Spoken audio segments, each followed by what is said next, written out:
हमारे व्यस्त जीवन में ईश्वर की आवाज़। आए दिन आप मध्य एशिया और उस आसपास के देशों से आने वाले नकारात्मक सज़ा, अंग भंग की सज़ा के बारे में सुनते होंगे, पढ़ते होंगे। इन देशों में एक तरह का दहशत फैलाया जाता है। अंग भंग का सज़ा देकर डरावने ढंग से एक व्यवस्था लाने का प्रयास किया जाता है। पुराने व्यवस्थान में इसी तरह की शिक्षा धर्मशास्त्र में दी गई है। अंग भंग की सज़ा, आँख के बदले आँख, दांत के बदले दांत, प्रतिशोध और प्रतिकार की भावना को आगे बढ़ाता है। लेकिन जैसे जैसे समय बीत रहा है और समाज और राष्ट्र, सभ्यता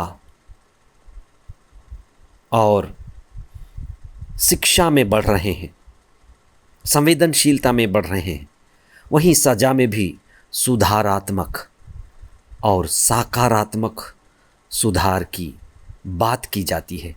आज के सुसमाचार में ईसा किस तरह से प्रतिकार और बदले की भावना को निकालकर प्रेम की भावना को जगह देने के लिए हमें शिक्षा देते हैं।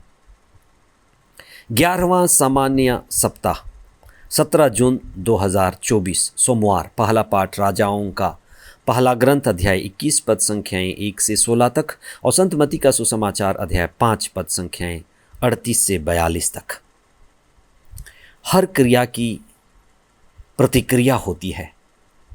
हम जिस गति से रबर के बॉल को दीवार में फेंकते हैं वह उसी गति से हमारे पास वापस लौट आती है।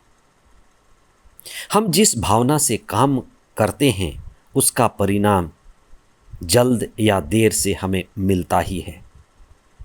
आज के सुसमाचार में प्रभु हमें इस बात की शिक्षा देते हैं कि हम सकारात्मक भावना रखें, सुधारात्मक भावना रखें। जीवन जो एक गतिशील स्थिति है उसमें कई सारी परिस्थितियां आ सकती हैं, लेकिन हमें सकारात्मक दृष्टिकोण और परिस्थिति बनाए रखना है। बदले से बदला नहीं जाएगा, बदला तो बर्बादी ही लाएगा। 10 आज्ञाएं ये जो यहूदियों को दी गई थीं समाज में सुधार लाने के लिए, समुदाय में अच्छी व्यवस्था लाने के लिए, जिससे व्यवस्था के बाद कुछ अच्छी बात हो सके, अच्छी और उत्कृष्ट बातें घटेंगी। लेकिन ईसा ने देखा कि जो समाज में स्थिति है और मूसा के समय से चली आ रही शिक्षा जो प्रतिकार और प्रतिशोध से भरी है, आँख के बदले आँख, दांत के बदले दांत, ईसा ने उस शिक्षा को आगे बढ़ाते हुए कहा कि इसमें सुधार की ज़रूरत है। बदले की भावना से जीवन नहीं बदलेगा। नकारात्मक सकारात्मक बदलना है। जो सज़ा, अंग भंग की सज़ा, नकारात्मक सुधार और जो दंड के नकारात्मक पहलू को प्रकट करता है, उसको बदलने की ज़रूरत है। अगर हम प्रतिशोध और प्रतिकार की भावना में आगे बढ़ते हैं तो वह अहंकार का हिस्सा है। जितना ज़्यादा अहंकार होगा उतना ज़्यादा व्यक्ति प्रतिशोध और बदले की भावना से जलेगा। ईसा इसी पर अपनी बातें कहते हैं कि हमें बदले की भावना को निकालना है। जिस भी व्यक्ति से हम बदला ले रहे हैं वह कोई दूसरा नहीं, हमारा ही अपना है। हमारा ही अंग है। जिस तरह से कैन ने अपने ही भाई को मार डाला, वह आशीष नहीं पाया, कृपा नहीं पाया और अपने ही भाई पर प्रतिशोध दिखाया। भाई भाई को देख नहीं पाता, बहन बहन को समझ नहीं पाती, परिवार के लोग एक दूसरे को समझ नहीं पाते। प्रभु वसुधैव कुटुंबकम की बात कहते हैं।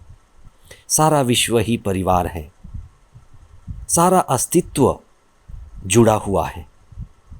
जो भी व्यक्ति है वो दूसरा नहीं है, मेरा ही है। और जब हम आध्यात्मिक होते हैं, आत्मिक होते हैं, चेतनशील होते हैं, तो दूसरा भी अपना ही मालूम पड़ता है। हर व्यक्ति ईश्वर का मंदिर है, हर व्यक्ति में आत्मा निवास करता है और हम आत्मा में जुड़े हुए हैं, चेतना में जुड़े हुए हैं। इसलिए दूसरा कोई नहीं, दूसरा मेरा ही है। फिर जो प्रतिकार और प्रतिशोध की भावना है, हम उसे छोड़ते हैं। कई बार आप देखेंगे कि किस तरह से एक लड़का एक लड़की को पसंद करता है, लेकिन अगर लड़की पसंद नहीं करती तो एक तरफे प्यार में किस तरह से बदले की भावना और एसिड अटैक जैसी बातें घटित होती हैं। ये प्रतिशोध है। अगर कोई व्यक्ति प्रस्ताव करता है और दूसरा ठुकराता है, तो प्रस्ताव करने वाले को जितना प्रस्ताव करने का अधिकार है, ठुकराने वाले को भी ठुकराने का अधिकार है। हम समझदार बने, चेतनशील बने और प्रतिशोध और बदले की भावना से बचें। कई लोग अपना कीमती समय, यहाँ तक कि पूरा जीवन बदले की भावना में बर्बाद कर देते हैं। हम ईश्वर से जुड़ें, प्रभु के वचन से जुड़ें, प्रार्थना में समय बिताएं, प्रतिशोध और बदले की भावना को प्रेम से जीतें, समझदारी से जीतें, चेतनशीलता से जीतें। आमीन।